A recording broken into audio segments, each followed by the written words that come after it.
Saya termakan dengan situasi teman-teman saya waktu itu pengusaha-pengusaha besar juga di Manado, ya, mengajak saya beberapa jenis usaha. Salah satu pertama kali saya coba adalah saya membangun franchise, membeli franchise waktu itu Sour Sally.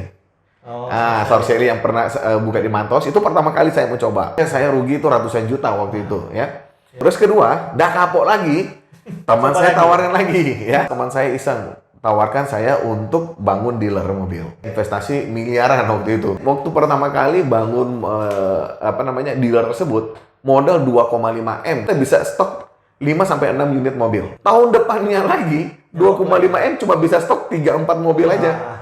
Dan alhasil yang saya terima di situ adalah kerugian yang sangat besar. Ternyata, wah, sudah miliaran rupiah yang kita benar-benar lost.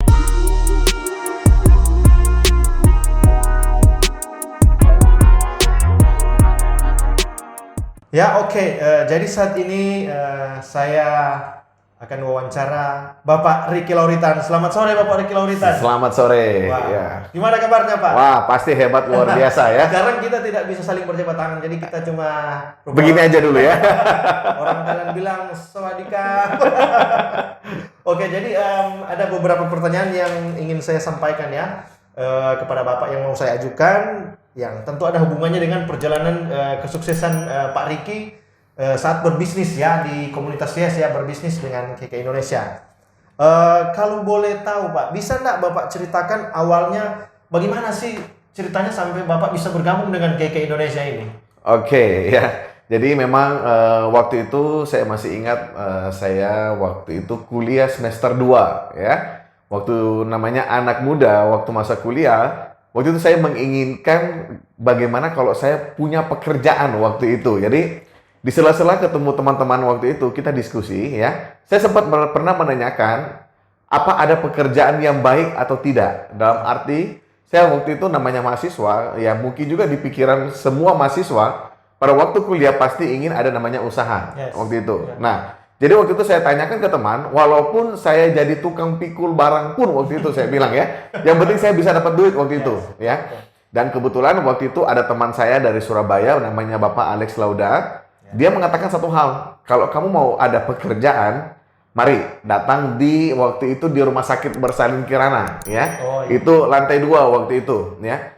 Terus saya tanya ke dia, mau kerja apa? Ya dia bilang, sudah datang aja pakai jas, nanti akan diwawancara. Wah, Langsung suruh pakai jas. langsung suruh pakai jas waktu itu. Ya, jadi waktu itu saya pun waktu hari hanya tiba, saya diundang ke tempat yang ditawarkan oleh teman saya itu untuk Pak Alex Lauda. Nah, cuma pada waktu itu jujur aja saya takut, ya. Saya tidak datang waktu itu. Kenapa? Karena saya sudah berpikir, saya mau diwawancarai apa, ya. Saya takut kalau saya wawancara waktu itu saya nggak bisa jawab, akhirnya misi saya itu gagal. Nah, itu yang awalnya saya pertama kali ditawarkan sebenarnya masuk ke komunitas ini, tapi cara mengundangnya itu memang membuat saya bingung, ya. Jadi sempat ragu gitu. Sempat ragu sekali waktu itu, ya. Itu awal-awalnya, ya. Oke. Nah, jadi kalau boleh tahu Pak, tahun berapa itu ya? Itu tahun 2004. 2004 saya ingat sekali waktu itu, ya. Tepatnya itu hari Sabtu, karena itu kita weekend, jalan sama-sama teman-teman waktu itu, dan saya diundang ke pertemuan itu di hari Selasa waktu itu, ya. Tapi saya tidak datang jujur aja, tapi untungnya Pak Alex datang ke rumah saya itu di hari Rabu. Nah, jadi itu ya. Jadi karena saya nggak datang, dia telepon, dia datang langsung ke rumah, dan waktu itu dia langsung menawarkan, ini loh pekerjaannya. Nah, dan yang anehnya waktu itu saya tanpa banyak pikir, ya. Gitu. Biasa orang kan pasti pikir-pikir dulu. Banyak orang kalau lihat bisnis seperti jaringan, ya orang pasti sudah berpikir negatifnya, ya. Betul. Cari orang lah, jual barang lah. Kalau saya nggak fokus di situ waktu itu, ya. Tapi saya fokus bagaimana saya bisa dapat uang. Nah, itu yang membuat saya langsung mengambil keputusan detik itu untuk sama-sama terlibat dalam komunitas YES waktu itu. Nah, dan pada saat itu ya Pak, waktu ketemu sama Pak Alex, itu memang udah kenalan atau belum? Alex sudah kenal lama. Jadi itu beliau ada teman saya waktu SMA. Jadi waktu setelah kuliah, beliau ke Surabaya. Ya. Gitu. Ya, waktu balik Manado, ya iseng-iseng dia nak mau nawarkan bisnis ini ke saya. Kenapa? ya pada dasarnya banyak orang memang menilai ya. Negatif. Ya, menilai negatif dalam arti lihat, oh saya kayaknya kalau ditawarkan bisnis ini pasti saya tolak. Akhirnya Pak Alex menawarkan bisnis ini ke teman-teman saya yang lain. Salah satunya kalau mungkin ada yang tahu namanya Pak Vito Haris waktu itu, ya. Cuman untung waktu itu Pak Vito nggak mau. Pak Vito nggak mau dan justru saya yang nggak banyak pikir saya mau. Langsung ambil kesempatan waktu itu untuk dapatkan uang di masa muda saya waktu itu. Ya, oke. Wah, itu awal yang luar biasa. Jadi 2004 Pak, wah itu bukan perkara muda ya. Berarti udah 16 tahun ya. Ya, kurang lebih sudah hampir 16 tahun lah. Ya. 16 tahun lebih lah sampai 16 saat ini. tahun sudah berjalan 17, Ya. sudah mau sweet 17 dari komunitas. Sudah mau 17 tahun. Sudah mau 17 tahun ya. Ya, itu Ya. jadi buat teman-temannya. Itu salah satu testimoni yang luar biasa bahwa kalau ada orang tawarin bisnis ya jangan tolak mentah-mentah, jangan juga terima mentah-mentah. Artinya Ya, kita lihat pelajari dulu. ya, pelajari. Kita lihat, pelajari, tapi jangan pikir negatifnya dulu. Yes, betul. Lihat peluangnya dulu, Ya, ya. betul. Baru kita tangkap. Ya, oke. Jadi Pak, selanjutnya gimana ya? Ketika mulai menjalankan bisnis ini ya, pastikan ada kesan-kesan pertama ketika menjalankan, misalnya kesulitan apa yang didapat. Coba boleh ceritakan pengalaman menarik apa yang Bapak dapatkan di awal. Memang sangat menarik sekali perjalanan saya di awal ya. Waktu saya melihat bisnis ini sangat gampang. Cuman pada waktu saya berkenalan ya, menawarkan bisnis ke teman-teman, justru yang saya terima tuh kebalikannya. Teman-teman berpikir ini sangat susah. Dan bisnis ini tidak benar. Dan itu membuat saya kok bingung. Kenapa mereka berpikir tidak benar, mereka berpikir susah. Kenapa? Saya pikir saya cuma mengajak 5 teman kok. Yang mau serius, apa susahnya? Dan alhasil di awalnya jujur aja, dari semua teman kampus saya, itu tidak ada yang mau menjalankan bisnis ini. Jadi memang ada satu teman yang... Tidak ada satu teman pun yang mau. Cuman ya, saya memang orangnya agak aneh. Ya. Kenapa saya katakan saya agak aneh? Saya nggak peduli mereka mau atau tidak. Yes. Yang penting saya tetap jalankan saja. Karena kenapa? Saya punya satu kepercayaan, keyakinan di bisnis ini. Ya, kalau saya memang benar berhasil, saya tekad saya mau berhasil, saya tidak akan pusing orang mau atau tidak waktu itu. Tidak bergantung pada perkataan orang ya. Tidak akan pusing saya waktu itu. Itu luar biasa ya. Jadi Pak Riki ini mempunyai mental baja ya. Kita sebagai orang-orang yang masih muda ya, yang terutama yang belum bergabung dengan komunitas Yes. Ya ini inspirasi ya. Ini orang miliarder loh, bukan seorang biasa-biasa ya. Jangan Anda cuma melihat siapa sih seorang miliarder yang sudah sukses di bisnis ini setelah hampir 17 tahun menjalankan bisnis di komunitas Yes di KK Indonesia. Nah sekarang Pak, saya mau tanya selanjutnya ini Pak. Setelah menjalani beberapa tahun kemudian, pastikan sudah mulai ada pencapaian-pencapaian. Misalnya mungkin kita bisa membeli kendaraan kah, atau kita misalnya mempunyai properti atau apapun, atau jalan-jalan ke luar negeri. Bisa ceritakan sedikit tentang pencapaian awalnya Pak, gimana? Memang tujuan saya itu di bisnis ini tuh impian saya satu hal ya. Yaitu saya tidak mau jaga toko waktu itu. Kenapa? Orang tua saya sudah menyediakan saya toko, dan saya harus berpikir keras, saya harus punya usaha yang menghindarkan saya dari toko. Nah, dan pada waktu saya jalani bisnis ini ya, memang tantangan demi tantangan itu banyak sekali ya. Salah satu itu dari orang tua itu, wah tantangan itu luar biasa sekali ya. Tapi saya kembali lagi berpikir ya, saya pun jalankan bisnis ini kok untuk orang tua saya. Bukan cuma untuk saya. Akhirnya ya, saya melihat ya waktu itu ada satu yang membuat saya benar-benar berjuang. Di mana waktu itu saya waktu bersama orang tua saya, mama papa saya kumpul sama teman-temannya, mereka sambil ngomong ya, oh tahun depan saya mau ke Prancis lah, saya mau ke Italia lah, saya mau ke sini ke sana ya. Mama papa saya cuma bengong. Kenapa? Karena nggak pernah pergi. Karena selama jaga toko 40 tahun baru satu negara yang dipergi ya, itu apa? Indonesia.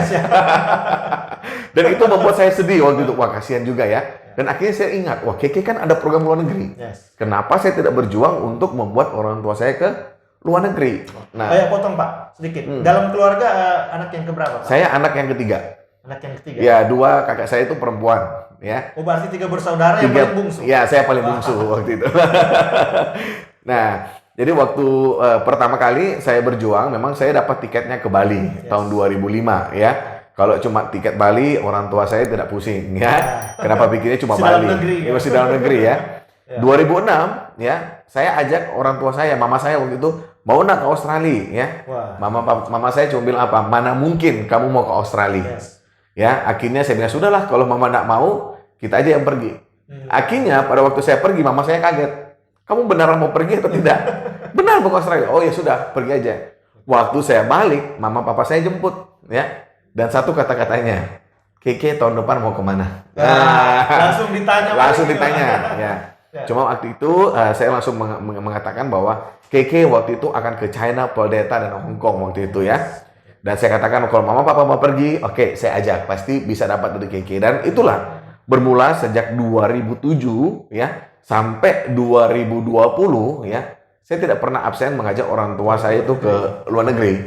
Bahkan ya jujur aja bukan sombong, tapi karena komunitas YES saya bisa ajar orang tua saya ke 5 benua. Wah. Ya. Nah, ya itu yang saya katakan wah suatu yang istimewa sekali. Dan satu yang saya bangga sekali waktu itu adalah waktu saya usia 21 tahun waktu itu, saya ingat sekali ya. Tahun berapa itu, Pak? Tahun 2017. 2017. Ya. Saya usia 21 tahun 2007 waktu itu. mungkin. 2007 ya, 2007 saya membeli mobil pertama sekali saya. Itu mobil Nissan X-Trail ya. Waktu itu ya 2007 ya.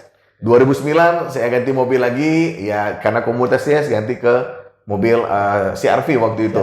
Ya, CR-V ya. Nah, itu saya melihat bahwa wah memang bisnis itu luar biasa. Saya jujur aja sempat vakum Pak Riodi ya. Nah, vakum kenapa? Bukan karena masalah bisnisnya, vakum karena terlalu comfort zone. Oh gitu ya. Terlalu enak. Kenapa? Semakin saya tidak kerja, kok income saya semakin besar. Itu yang saya bingung ya sejak 2007 jujur aja. 2007, 2008, 9, 10 sampai mungkin 2016 ya. Waktu itu 2017, saya benar-benar mau bilang vakum enggak ya, mau bilang aktif enggak. Kenapa? Tapi income saya itu enggak pernah turun. Bahkan setiap tahun itu semakin hari semakin naik. Nah, ini yang menjadi bingung. Tiap tahun dapat pasti minimal tiket 2-3 tiket ke luar negeri. Nah, saya katakan wah ini sangat luar biasa ya. Dan ya jujur aja saya dapat ini karena kenapa? Karena memang berkat satu keputusan menurut saya waktu itu ya untuk join di komunitas YES. Nah, waktu berada di comfort zone itu, Pak, apa yang dilakukan Pak Riki selama masa itu? Apa mungkin pikiran Pak Riki, ini kita nggak kerja pun tetap masuk income. Artinya pasif income itu loh, Pak. Ya. Nggak kerja tetap masuk uang ya. Apa yang ada di pikiran waktu itu? Mau lakukan apa? Apakah misalnya mungkin kita mau coba bisnis tambahan kah untuk mengisi waktu atau apa? Jujur aja saya memang waktu itu sempat vakum. Vakum bukan berarti tidak aktif ya. Sangat aktif karena income-nya aktif masuk soalnya. Cuman memang saya termakan dengan situasi teman-teman saya waktu itu pengusaha-pengusaha besar juga di Manado ya. Mengajak saya beberapa jenis usaha. Salah satu pertama kali saya coba adalah saya membangun franchise, membeli franchise waktu itu. Kalau teman-teman semua tahu itu Sour Sally. Sour Sally yang pernah buka di Mantos itu pertama kali saya mencoba, ya. Cuman akhirnya mati, ya. Jujur aja saya rugi itu ratusan juta waktu itu, ya. Karena beli franchise itu nggak murah, ya. Terus kedua, udah kapok lagi, teman saya tawarin lagi, ya. Jadi tahun 2014 teman saya iseng tawarkan saya untuk bangun dealer mobil. Ya, jadi saya jujur aja 2014 saya bangun dealer mobil Mazda waktu itu di Manado dengan jujur aja investasi miliaran waktu itu, ya. Dan jujur aja di situ saya kapok ya. Bukan saya kapok tapi saya belajar. Ternyata bisnis itu tidak gampang. Tidak gampang. Itu ya, Pak. Bisnis konvensional itu sangat ribet, ya. Sangat bisa dikatakan itu hati-hati sekali. Kenapa? Resikonya ada besar sekali, ya. Terus kedua, modalnya sudah sangat besar sekali. Iya, akhirnya 2014 sampai 2016, wah, di dealer mobil saya, sorry bukan 2014, 2013 tepatnya. Ya. 2013, 14, 15, ya sampai 16, saya kaget. Kenapa kok keuangan saya kok semakin hari semakin sempit? Semakin dalam arti kayaknya kok sudah tidak mau mencukupi ini ya. Kenapa? Karena ternyata namanya bisnis, ya bisnis konvensional. Kalau mau semakin besar, kita harus injek dana terus. Kalau kita nggak injek dana dengan situasi ekonomi saat ini, otomatis itu akan mati sendirinya. Kenapa? Saya waktu pertama kali bangun dealer tersebut, modal 2,5 M, saya ingat sekali waktu itu kita bisa stok 5 sampai 6 unit mobil. Tahun depannya lagi 2,5 M cuma bisa stok 3-4 mobil aja. Mau nggak mau kita harus injek dana lagi. Dan alhasil yang saya terima di situ adalah kerugian yang sangat besar. Pertama, saya ditipu karyawan. Kenapa? Di komunitas saya itu tidak ada pernah cerita istilah saling tipu menipu, bahkan kita harus saling bantu membantu, ya. Nah, itu yang terjadi adalah ya banyak karyawan ternyata itu main uang di dalam perusahaan saya. Dan jujur aja karena saking percayanya, saya 3 tahun itu nggak pernah monitor. Nah 4 tahun saya lihat kok semakin berat putarannya. Ternyata wah sudah miliaran rupiah yang kita benar-benar lost. Dan itu benar-benar hampir menjatuhkan saya. Kenapa? Bukan menjatuhkan dalam sisi ekonomi, ya memang ekonomi pun sangat terganggu waktu itu, ya. Tapi untungnya satu, ya, KK yang mendongkrak, ya. Perusahaan kita, perusahaan komunitas TS ya, komunitas inilah yang mendongkrak saya untuk benar-benar terjaga stabilitas ekonomi saya. Dan akhirnya saya putuskan saya harus tutup di dalam mobil saya dan saya harus kembali ke jalan yang benar, ya. Betul. Saya harus kembali ke komunitas yang benar, ke bisnis yang benar. Direct selling. Direct selling, ya direct selling, ya. Ya banyak orang katakan ini MLM, saya katakan bukan. Tapi ini adalah direct selling yang di dalamnya ini dibuat suatu namanya komunitas, ya. Jadi kalau mau dipikir kan Pak, apa namanya modal ya. Ketika Pak Ricky ya kucurkan untuk buka sebuah dealer itu harganya miliaran teman-teman. Bandingkan dengan join di komunitas ini. Berapa waktu itu? Saya waktu itu join cuman 99.000 rupiah. Ya, 99. Saya nggak akan lupa itu ya. 99.000 rupiah itu modal saya, ya. Bayangkan teman-teman ya, memulai bisnis dengan modal 99.000 bisa membuka sebuah bisnis baru yang modalnya miliaran. Itu coba cari di mana ya bisnis yang kayak gitu. Itulah saya katakan wow, saat ini orang kalau tidak melihat komunitas kita, ya, bisnis kita itu sayang sekali. Kenapa? Saya bayangkan modal 99.000 bisa menciptakan aset miliaran rupiah. Betul. Ya, daripada bisnis saya di mana saya investasi miliaran rupiah bisa membuat saya mungkin punya uang puluhan ribu aja. Ya. Nah, ini jadi kebalikannya. Ya. Jadi kayak Pak Chandra ngomong beberapa hari yang lalu itu, kita mungkin cuman punya modal ya 100.000 sampai 2 juta, tapi market kita itu ya, besar, seluruh Indonesia. Besar sekali. Ada orang yang bisa modalnya jutaan, puluhan juta sampai miliaran, tapi pasarnya mungkin cuma seputaran RT atau kecamatan. Betul sekali. Ya. Dan saya memang sangat berterima kasih juga pada Pak Chandra Putanegara, ya, dia adalah mentor saya dulu, ya. Dia waktu saya membangun dealer, memang dia tidak membuat saya jatuh down waktu itu, ya. Boleh katakan ya jalankan aja, rasakan, nikmati aja, ya. Nanti kamu tahu hasilnya. Dan saya tidak akan lupa ya kata-kata Pak Chandra waktu saya tutup dealer saya katakan, oh ternyata ini maksud Pak Chandra, inilah hasilnya. Jadi emang harus kembali. Harus dirasakan, ya. Kita tahu mana yang salah, mana yang betul. Jadi ya pesan saya, kalau mau bisnis hati-hati, ya. Betul. Kita harus melihat suatu bisnis di mana modalnya kecil, resikonya sangat kecil, bahkan tidak ada resiko, tapi harus high profit. Betul. Ya di komunitas sini saya yakin di sini.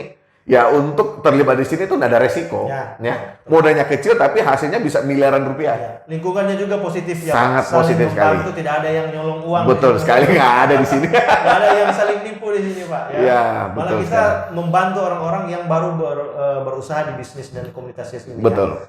Nah ini Pak, saya juga mau bertanya. Biasanya kan pasti kita ada investasi untuk layar ke atas ya, misalnya kita ikut seminar. Ya mungkin Pak Ricky juga ya sudah mengikut seminar ya saya kan dulu. Itu gimana pengaruhnya setelah mengikuti seminar ya? Saya jujur aja memang waktu 2004 apa 2005.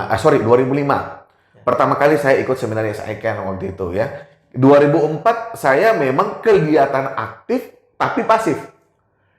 Ngerti maksudnya? Jadi kelihatan sibuk tapi sebenarnya nggak buat apa-apa. Kenapa? Ketemu orang bukan cerita bisnis tapi ceritanya yang lain-lain ya. Betul. Ya istilahnya orang Manado bilang Carlota lah, istilahnya begitu kan. Nah, cuman saya tersadar bahwa waktu saya ikut SICAN, saya tersadar untuk masalah waktu, ya, untuk masalah masa depan saya itu apa. Dan jujur di 2005 awal saya ikut ya waktu itu SICAN seminar, dulunya namanya PDS, ya. Akhirnya saya terbuka pikiran saya. Apa yang saya lakukan hari ini ternyata semua itu hanya buang-buang waktu saya, ya. Nah, kenapa saya tidak berjuang maksimal mungkin untuk masa depan saya? Akhirnya waktu saya ikut seminar itu, saya terbuka ya. Pemikiran saya bahwa saya benar-benar harus saya mendapatkan jati diri saya ya. Bagaimana saya benar-benar harus sukses usia muda. Karena saya berpikir begini, waktu setelah seminar, kenapa saya harus sukses usia tua? Kalau bisa sukses usia muda, kenapa harus tunggu tua? Istilahnya begitu. Ya waktu itu pun saya disadari di seminar itu mengatakan bahwa ya hari ini kamu mau kehilangan masa muda atau masa depan? Ya kalau kamu kehilangan masa muda ya sudah, kamu harus bekerja ya untuk dapatkan masa muda di masa depan. Tapi kalau kamu hari ini mungkin masa depan ya enjoy aja di masa muda. Nah, saya mempunyai karena memang dunia ini kan punya dua pilihan, ya. Kamu ingin yang mana pahit atau yang manis dulu? Saya berpikir sih ya yang bagaimana saya dapat pahitnya dulu, baru saya dapat manisnya, ya. Akhirnya saya berjuang mati-matian untuk ya benar-benar mengejar lah apa yang saya inginkan di komunitas ini. Oke. Nah, ini luar biasa ya. Jadi kita di sini harus rasakan dulu yang pahit-pahit itu ya. Jangan langsung suka manis ya, karena umumnya anak muda di luar sana langsung cari yang manis-manis ya, habis manis sepah dibuang malah gitu ya. Kalau sekarang kita di komunitas Yes kita diajarkan untuk menelan dulu yang pahit-pahit supaya kemudian hari ya kayak Pak Riki ya bisa sukses menjadi seorang miliarder ya. Oke Pak, sebelum kita akhiri ya sharing kita pada sore hari ini, saya minta pendapat Bapak tentang bagaimana potensi ya kalau anak-anak muda ya, terutama mereka siapa saja yang menonton video ini Pak, bagaimana potensi berada di komunitas Yes dan menjalankan bisnis bersama KK Indonesia ini seperti apa ke depannya Pak? Menurut saya ya justru terutama di pandemi COVID ini ya Pak ya. Justru saat ini banyak orang susah, banyak orang bisnisnya kacau balau ya. Ya, kenapa? Karena mereka menjalankan bisnis secara konvensional dengan cara yang lama. Betul. Ya. Memang kalau kita gunakan strategi bisnis yang lama, ya lihat orang-orang dulu tahun 80-an itu kaya kalau mereka punya toko dan lain-lain. Tapi sekarang udah berbalik dunia. Banyak orang kaya dari bisnis yang ada modal. Betul. Istilahnya seperti itu. Dan menurut saya ini adalah suatu peluang ya. Dan untuk Anda yang mungkin hari ini mencari suatu bisnis, saya sangat sarankan sekali Anda terlibat aja di komunitas CS ini. Betul. Ya, peluang pasarnya sangat besar sekali ya. Dan kedua, satu-satunya bisnis juga yang kita hari ini jalankan secara dua cara, yaitu secara offline dan online. Yes, nah, betul. Ini yang membuat menurut saya suatu bisnis yang menjadi tren untuk abad ini. Bahkan ada satu artikel mengatakan bahwa salah satu bisnis yang akan booming di era tahun 2000 ke atas, salah satunya adalah bisnis network marketing atau bisnis direct selling ya, yaitu salah satunya adalah KK Indonesia. Dan menurut saya anak muda jangan gengsi ya, jangan takut untuk Anda memulai usaha ini ya. Kenapa? Saya sudah menjalankan ya. Usaha ini masih baru 17 tahun ya. baru mau 17 tahun ya. Jadi ya menurut saya di dunia bisnis apapun ya, Anda pasti akan berhubungan dengan dua hal. Yaitu apa? Dengan produk apa yang Anda akan jual, kedua bertemu dengan orang-orang harusnya. Ya. Cuma saat ini kan kita nggak bisa ketemu orang. Pandemi COVID-19 kita susah ketemu orang. Tapi nggak masalah, kita ada solusinya dengan apa? Secara online. Nah, jadi ini pasarnya sangat besar dan tidak menutup kemungkinan ya. Hari ini saya katakan kepada Anda ya, hari ini komunitas Yes yang berada di Indonesia kurang lebih mungkin ya belum mencapai 1 juta. Belum mencapai 1 juta distributor yang berada di komunitas ini ya, khususnya anak muda ya. Yang aktif gitu ya. Iya, sedangkan jumlah penduduk di Indonesia itu ada 250 juta jiwa, ya kan? Anda bayangkan kalau Anda membangun suatu komunitas, Anda ambil 1% aja komunitas di Indonesia, saya tidak bayangkan penghasilan Anda 1 bulan itu berapa, ya. Anda benar-benar pasti akan merasakan kehidupan lifestyle yang sangat berbeda. Kenapa? Karena bisnis akan menentukan, ya bisnis Anda akan menentukan masa depan Anda. Makanya ingat, jangan salah pilih bisnis. Itu intinya. Ini ya, jadi pesan yang luar biasa dari Pak Riki ya. Yang penting jangan kita salah pilih bisnis. Ya, itu juga udah menjadi pesan dari mentor yang luar biasa kita, Pak Chandra, beberapa hari yang lalu ya. Jangan pilih bisnis daripada kita pilih bisnis mulai dari nol, mending kita kerjasama. Betul sekali. Ya, kita berpartner. Nah, intinya di situ. Kedua ya, bisnis seperti ini Pak Emil banyak. Ingat, banyak ya. Ada bisnis ini menamakan ini bisnis direct selling lah ya. Bisnis inilah itulah, kita bisnis nak perlu stok produk lah, nak perlu jualan. Wah, itu bullshit semua, itu bohong semua menurut saya. Ya. Terus mau jualan ke siapa kalau mau jualan nggak bisa jual barang? Ya, namanya kalau kita berbisnis ya otomatis 1 bulan keuntungan ditentukan dari omset, bukan dari orang ya. Tetap omset yang menentukan. Jadi kalau ada bisnis yang bilang ya bisnis nak perlu istilahnya jualan barang lah ya itu menurut saya itu bisnis yang bohong-bohongan. Yang hari ini banyak orang tahu dengan istilah namanya money game. Hati-hati. Akhirnya banyak yang percaya dengan kamuflase bisnis. Yes, ya, Pak. Banyak orang mau kan namanya manusia mau enak-enak Pak Rili. Mau yang enak-enak. Ya, mau yang santai tapi sukses. Nah, itu salah itu. Bandingkan dengan Pak Riki yang butuh 17 tahun ya baru bisa capai di posisi seperti ini ya, pasif income di bisnis di komunitas Yes. Ya, kalau Anda mau seperti ini, nggak mungkin lah baru mulai langsung duduk diam dapat duit. Nah, Betul. itu namanya apa? Namanya pemalas atau koruptor. Oke, jadi kita sudah mendengarkan sharing yang luar biasa. Tapi mungkin ada satu pesan atau apapun yang terakhir saja, Pak, untuk anak-anak muda. Ya, pesan Oke, terakhir. jadi untuk saya, untuk anak-anak muda ya, jangan sia-siakan masa muda Anda ya, tapi carilah masa depan Anda. Di era yang sesulit saat ini ya, jangan berpikir masalah, tapi setiap masalah pasti ada solusi. Hari ini mungkin Anda di PHK ya, di suatu pekerjaan, karena hari ini jujur aja beberapa teman saya di PHK ya. Tapi hari ini jangan Anda kecewa. Kalau Anda di PHK berarti Anda dipersiapkan untuk memiliki bisnis yang baru. Nah, bisnis, bicara modal, bicara faktor risiko ya. Saran saya untuk kita semua yang mendengarkan channel YouTube dari Bapak Rildi ini ya, pastikan Anda semua ya join komunitas Yes ya. Karena ini adalah salah satu solusi bagaimana anak muda bisa sukses usia muda tanpa modal, tanpa pengalaman dan lain-lain. Oke? Itu pesan dari saya, Pak Rildi. Terima kasih Pak Riki. Wah, luar biasa ya.